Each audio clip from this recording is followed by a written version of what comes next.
น้ำตาลเมื่อวานเนี่ยนะค่อยไปเที่ยวประเทศไทยนะเคยไปเซเว่นนะฮู้บ่แม่นหยังประตูเปิดเองค่อยย่างไปค่อยตกใจว่าไอ้ย่างประตูคือเปิดเองฮะประตูนี้น่ะเปิดเองแม่นค่อยถ่ายคลิปมาให้เจ้าเบิ่งอยู่จ้ะนี่ดิ ป๊าดมันเปิดเองได้จังได๋ค่อยจึงตกใจนะ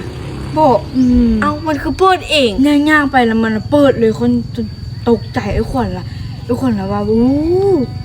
บ่เคยเห็นเลยสัไปประเทศไทยครั้งแรกเลยสัเอาบ่ได้เปิดมันเลยตีมันเปิดเองให้เลยแม่นเฮาย่างไปเปิดเองเลยฮะสบายดีสวัสดีจ้าสวัสดีพี่ๆ FC ทางฝั่งไทยและก็ฝั่งลาวทุกคนเด้อมื้อนี้มาพบกับเรา3คนอีกแล้วพี่ๆเมื่อวานนี้ได้พาน้องลอลาไปเที่ยวประเทศไทยแม่นน้องน้ำตาลไปใส่เมื่อวานนี้ไปโซกหาคือบ่เห็นน้ำตาลไปจ้างเสียหญ้าไปจ้างเสียหญ้าแม่นไปแต่ 5:00 นพุ่นน่ะอ๋อไปจ้างเสียหญ้าแต่ 5:00 นเช้าว่าสิไปฮับไปเที่ยวประเทศไทยนำกันบ่เมื่อวานนี้ไปว่ะแม่นเมื่อวานนี้สาวลอล่ามีนัดกับพ่อลุงฝั่งไทยกันเลยพาไปสุดท้ายก็ทึกเทบ่แต่ว่าไปเมื่อวานนี้นะได้เห็นหลายๆสิ่งหลายอย่างอยู่ที่ประเทศไทยนะมันเป็นอะไรวะที่ฟังได้ดูลอล่าว่าขวัญไปประเทศไทยเพื่อนบอกว่าถ้าบ่ได้ไปเข้าเซเว่นน่ะบ่มาบ่ฮอดเด้พาไปเข้าเซเว่นแน่ว่าซั่นเซเว่นมันเป็นจังได๋เซเว่นไปบัดแรกเนาะ ไปเห็นมันมีป้ายเลข7อ้าวมันเซเว่นมันคือมีป้ายเลข7เนาะเฮาก็บ่ฮู้เด้บัดนี้ย่างๆไปแล้วเฮาก็แนมซ้ายแนมขวาแนมเบิ่งเซเว่นทางเข้าน่ะอ้าวทางเข้ามันอยู่ใส่แนมไปได้เห็นเป็นผ้าพรมอันที่เขาเจ้าเซ็ตตีนน่ะบ่บ้านเลยย่างไปมันคือมีผ้าพรมนี่บ่แม่นทางเข้านี่บ่แล้วกลับไปคนย่างไปเปิดเองจนว่าสิง่ายเงือบตกใจนะประตูนะประตูเปิดมันอีหยังประตูคือเปิดเองแม่นเข้าไปแล้วน่ะมันก็เป็นมันเว้าหยังมันเว้าในใดก็คนเข้าไปนะจักเนาะเพิ่นว่าจังได๋เนาะก็ลืมคือกันคนอื่นเขาจนแนมหน้าเบิดประตูเปิดเองแล้วเราว่าอ้าวมีหยังมันคือเปิดเองคนไทยเพิ่นก็ตกใจเนาะอ้าวจักแม่นหยังคือมาบ้านนอกแท้บ่เคยเห็นบ่เพิ่นก็คือสิเว้าจังซี่เนาะเนี่ยบ่เคยไปเด้ไปเนาะมันนี่น่ะค่ะประตูเปิดเองแล้วเฮาก็ว่าอีหยังมันคือเปิดเองเฮาก็ถอยหลังแล้วมันก็ปิดเองพร้อมยามออกเฮาก็เข้าไปอีกอย่างน่ะเซเว่นน่ะเย็นมีแอร์ตั้ง 2-3 อันพุ่นน่ะตายจักไปได้ถ่ายรูปมาให้เบิ่งบ่ถ่ายอยู่แล้วมันย่างเข้าไปโซนขายเครื่องเขาเจ้าหลายๆมีแบบบ่ขาดของแบบเครื่องเขาเจ้าน่ะบ่ขาดเลยได้แบบมีเต็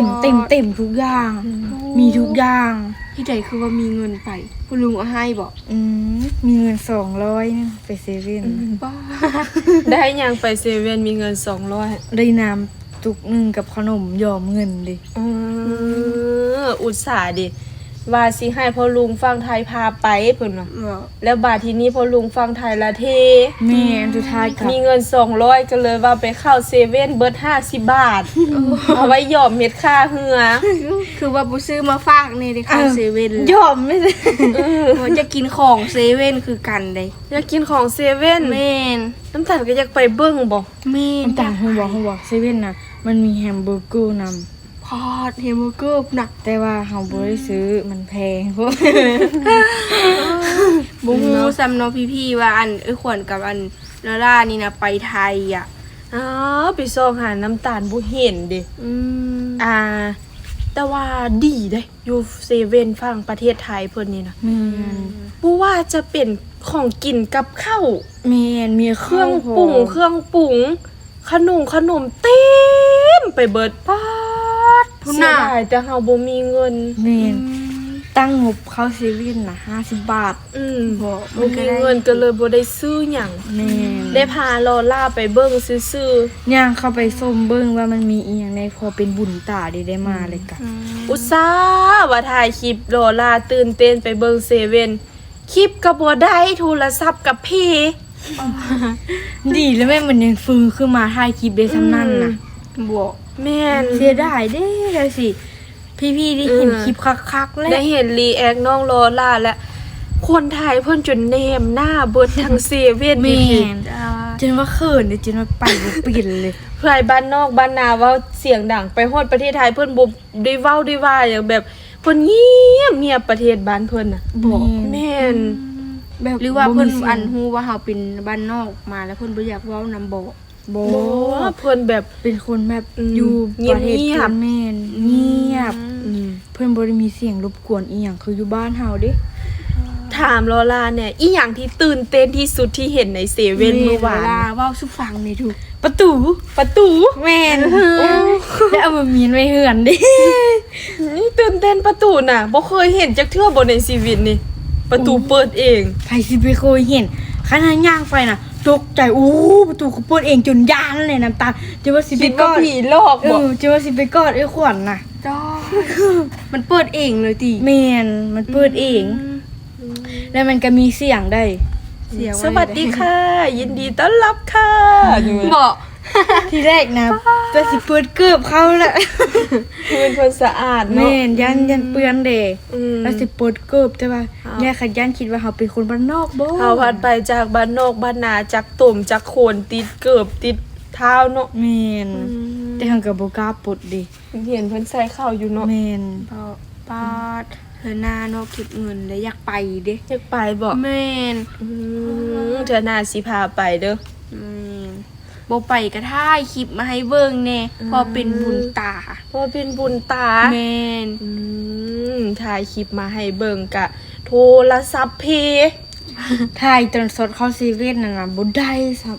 ตกใจเนาะไอ้ขวัญเนาะโทรศัพท์ตกจ่อเงื้องเลย ปา ได้ ด ไปให้เขาเบิ่งให้ เสียดายที่บ่ได้เห็นภาพเนาะ นั่นแหละ น้องลอล่านี่ตื่นเต้นหลายเห็นเข้าของหลายไปจับอันนั้นของเพิ่นไปจับอันนี้ของเพิ่น จะบ่ได้เอาติ บ่จับเบิ่งซื่อๆเลยเนาะบ่เคยเห็น จักว่าเพิ่นสิให้จักว่าอายเพิ่นกับพอแต่ซ้ำนั่น เซเว่นน่ะมันมีอีหยังก็เป็นกระต้าแล้วมันมีโลอันมันมีติ่นอันทำละยูไปนะมันคล้ายคือโลปุ่นอยู่บ้านเฮาอะนะ แม่นบ่บ่มันยุ่งไปแล้วเฮ็ดจังได๋มันจึงให้ยุ่ง เอามันมีหลายๆซานเลยเฮาซื้อเครื่องหลายมันก็บ่ใส่บ่คล้ายๆคือโลปุ่นอยู่บ้านเฮาอะไรมันยูไปนะ รออยู่ปู่อยู่บ้านเฮานั่นล่ะ แม่นคาคืออันนั้นแหละ นี่แหละเนาะ คนบ้านนอกบ้านนาได้ไปเห็นในเมืองก็เมามอยสู้กันฟังเนาะพี่พี่ บ่ฮู้ว่ามันหยังเด็กกับคล้ายคือโลปุ่นด้วย ๆ ซ้ำ ได้ถามเมืองดูถามพี่พี่FC เพิ่นเอิ้นอีหยังอันนั้น ให้ PFC มันมีกระต้าสีส้มน่ะแล้วบ้าเนี่ยมันละมีอันคล้ายๆคือโลปุ่นแล้วมันมีติ่นอยู่2 3 4ติ่นนี่แหละติ่นมันเฮาเลยยูไปขนาดมันหยังอันนั้นน่ะมันคล้ายๆคือโลปุ่นอยู่บ้านเฮา นี่แหละเนาะมื้อนี้คือสิบ่ได้ลงคลิปดอก น้องลอล่าสิเมาให้น้องน้ำตาล ฟังว่าไปเห็นอีหยังในประเทศไทยขนาดว่ามองที่เฮาไปนะเป็นเขตนอกหรือว่าเป็นเขตชนบทของบ้านเพิ่นเด้นะก็ยังมีได้เซเว่นนะ เซเว่นบักใหญ่ๆกว้างๆนึง เครื่องหลายหลาย แม่น อ๋ออยากไปเบาหลายก็อยากไปได้บัดนี้นะเว้าสิฟังหลายแล้ว มี เนาะ ของกินหลายๆอีกเขาจะกินนั่นนะมันเป็นอันหยังก็อันยาวๆนั่นนี่นะมันเลยเป็นสีเหลืองทั้ง3อันน่ะนะ มีหยัง โอ้ย มันเป็นยาวๆอยู่นะ มันคล้ายคือฮอนดอกอะนะ กับฝากไว้สำนีกันแล้วกันพี่ๆให้น้องลากับน้องน้ำตาลเพิ่นเป็นเมามอยสู้กันฟังก่อนเนาะ แม่ พี่ๆคนใดที่เบิ่งคลิปมาฮอดตอนนี้แล้วฝากกดไลค์กด